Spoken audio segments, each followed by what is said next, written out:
Ova iz prodaje opet objavljuje sliku klinca. 3. danas. Pa 2 sam već lajkala. Sad će ispasti kao da mi ova 3. nije dobra ako ne lajkam. A ako lajkam, ispadam fake. A stavit ću onaj smajli koji plače od smijeha. Mali relativno smiješan s tim šeširom. Evo još jedne. Nešto je nacrtao. Otkad je osigurana u Vineru, Ksenijina najveća briga je online bonton. Viner osigurava vaš mir.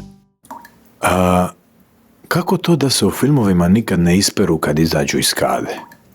Sva ta sapunica. Samo ustanu i neko im doda ručnik. A isprat? To ne može biti dobro za kožu.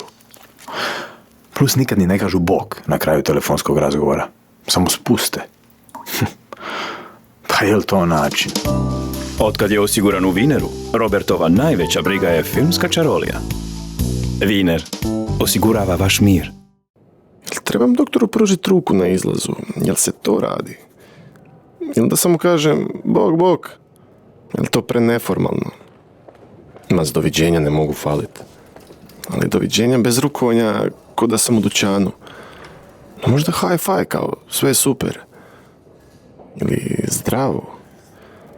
To ima smisla. Otkad ima dopunsko zdravstveno u Vineru, Dankova najveća briga su društvene norme. Viner osigurava vaš mir.